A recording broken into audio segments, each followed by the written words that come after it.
Comme c'est un polynôme du troisième degré, on cherche une racine évidente. Premièrement, on essaye de voir si 0 peut être une racine évidente. Le terme constant n'est pas nul, donc 0 ne peut pas y être. Vérifions avec 1. 1, ça marche si la somme des coefficients s'annule. Donc, on a moins 1 plus 6, ça fait plus 5. Plus 5 moins 9, ça fait moins 4.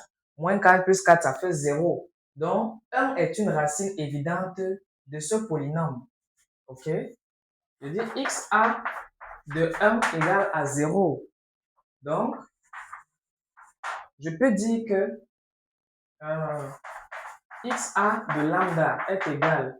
Si alpha est une racine d'un polynôme, alors x moins lambda est un facteur de ce polynôme.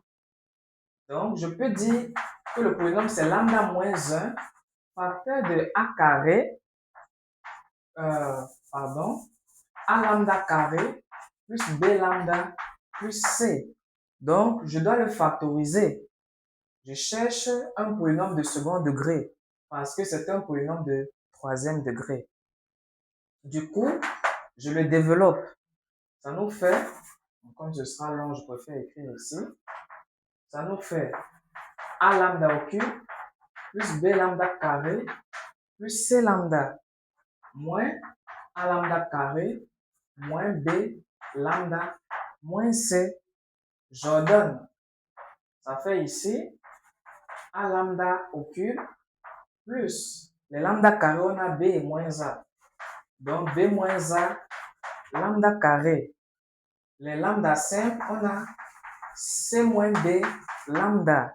Et le terme constant, c'est c. Par identification, on a a, le coefficient qui multiplie lambda au cube. Coefficient qui multiplie lambda au cube. A est égal à moins 1.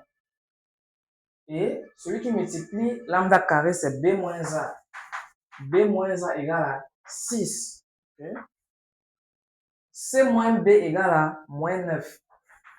C moins b égale à moins 9. Et enfin, moins c égale à 4. On a 4 équations pour 3 inconnus. Lorsqu'on a plus d'équations que d'inconnus, okay, on fonctionne avec 3 équations et la dernière équation, c'est pour vérifier. Donc ici, on a déjà a égale à moins 1, a égale à moins 1 et c égale à moins 4. Maintenant, on doit chercher b. Donc, je cherche b ici et je vérifie dans la dernière. On a b égale à 6 plus a. Ça fait 6 moins 1. Ça donne 5. Maintenant, est-ce que c moins b est égal à moins 9? Je vérifie. C moins b, c'est moins 4, moins 5. Ça donne moins 9. Oui. Alors, les valeurs que j'ai prises étaient bonnes. Donc, je peux conclure que a égale à moins 1, b égale à 5 et c égale à moins 4. Par conséquent, mon polynôme caractéristique, c'est lambda moins 1, facteur de moins lambda carré, plus 5 lambda moins 4. Voici encore un polynôme du second degré. Et je fais sortir le moins, je factorise par moins dans le deuxième facteur. Lambda moins 1, facteur de lambda carré, moins 5 lambda plus 4. Je peux faire le discriminant pour trouver les racines. Mais ici, je vois que la somme des coefficients s'annule. Lorsque la somme des coefficients s'annule, la première racine c'est 1, la deuxième c'est c sur a. Donc, je peux dire que ça nous fait moins lambda moins 1, facteur de lambda moins 1, facteur de c sur a. 4 sur 1, c'est 4. Donc, voilà.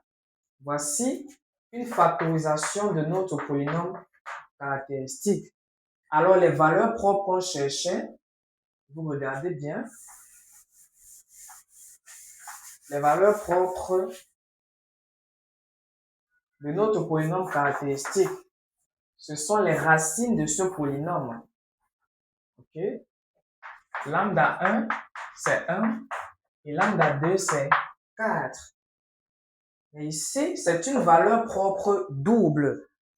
Donc, Je vais mettre ici xa de lambda. C'est lambda moins 1 au carré, facteur de lambda moins 4. On voit qu'il y a deux valeurs propres, 1 et 4, tout simplement. Voilà ce qui conclut la première question. À la deuxième question, on demande les vecteurs propres et les sous-espaces propres.